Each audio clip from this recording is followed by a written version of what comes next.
So in this tutorial, we want to create a 3D bolt. So let's start.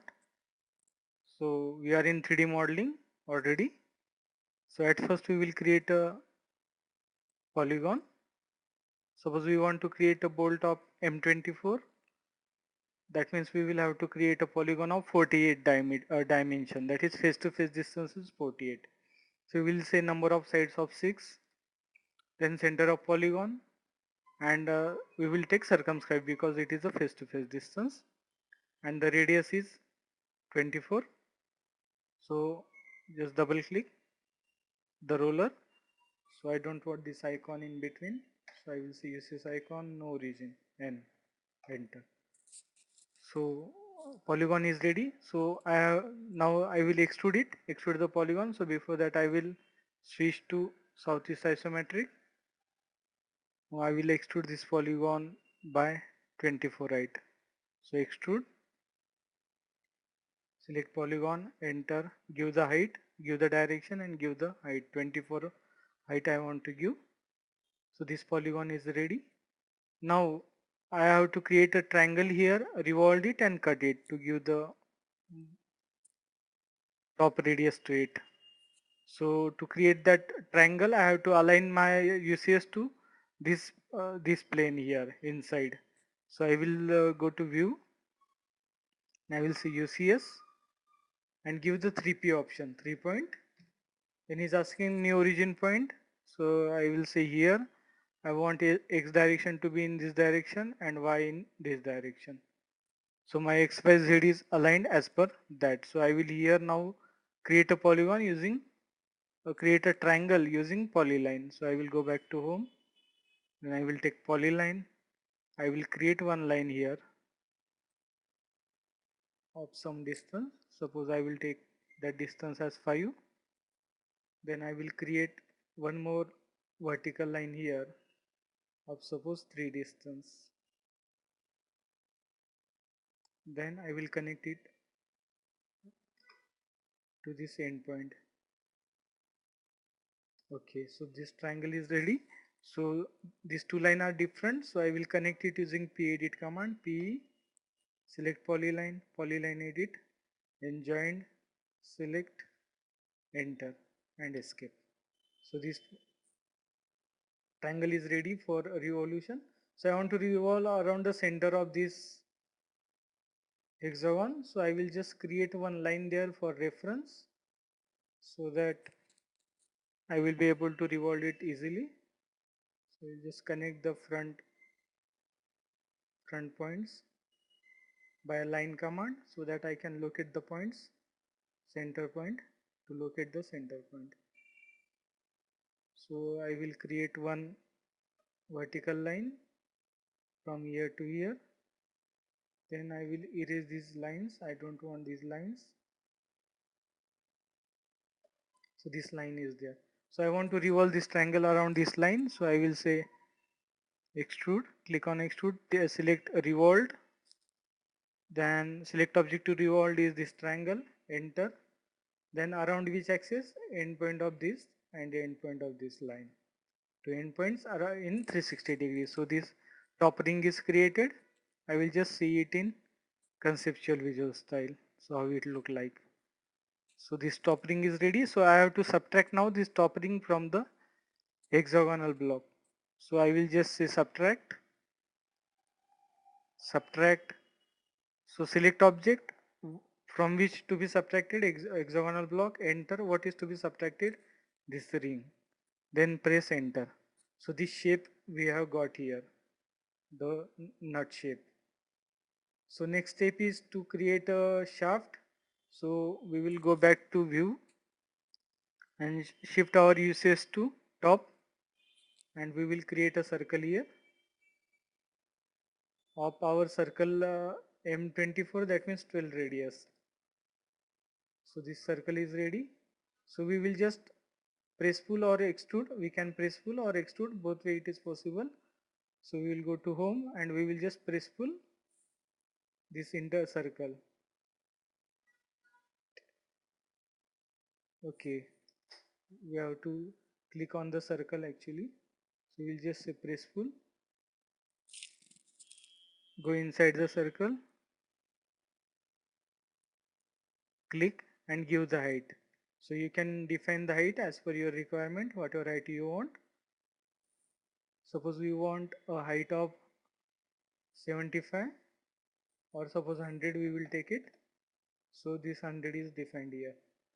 So next step will be to create a threadings. So we want to create a threading also. So for that we will create a helix and then later on we will cut it down. So helix, so center point is bottom center for helix. So helix to be created on the, okay, we are already in top plane. Then radius is, bottom radius is 12, 20, it is M24, that is 12 radius. Top radius is 12. Then height, so we will define a height of suppose 50. So this helix is defined, but it have very large gap, so we will just double click it. So we will just go back to 2D wireframe so that we can easily select it. Just double click on the helix and control the parameters here. So height, number of turns, how much you want. Suppose I want, so before that turn height we will define. So I want a turn height of suppose 3 mm, a pitch of 3 mm we will consider. Then turn 93, base radius, top radius, turns, number of turns we will have to define. Suppose I want to define a turns of 20. Okay, then again turn height I will make it to 3. So in this way 60 height helix is created. I will close this, escape. So this, we can view this in conceptual visual style. So these serrations like are created. We want to basically cut it. So we will be suppose creating a square thread. So we will just create a rectangle here, rectangle or square. So just create a rectangle.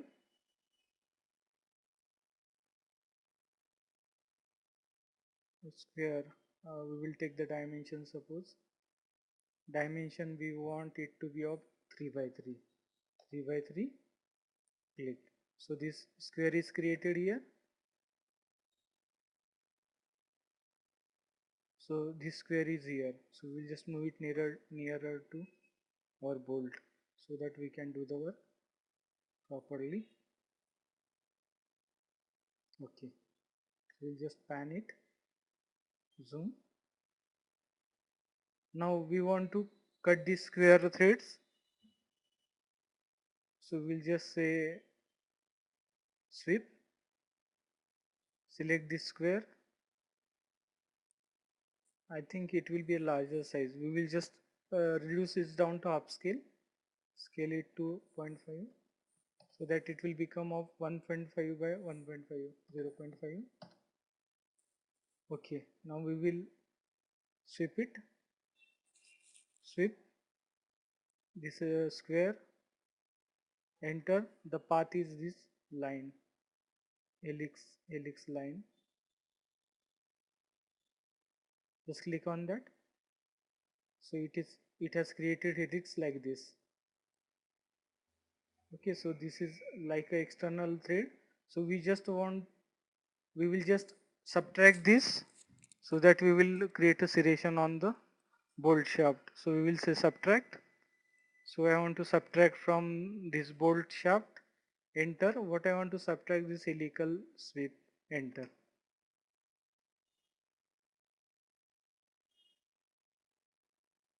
So here you can see that the square threads has been created here in 3D.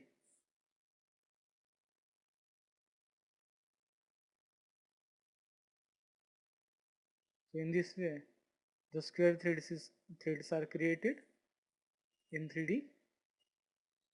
Then we are suppose, okay, before we have to give the chamfer. Then we can give here chamfer also to this line. So for that we will use the chamfer tool. So we will say chamfer. We will give a chamfer distance D is the shortcut. So 3 by 3 chamfer we will give on this edge, bottom edge. So we will zoom it, or we will just make it 2D wireframe so that selection will become very simple.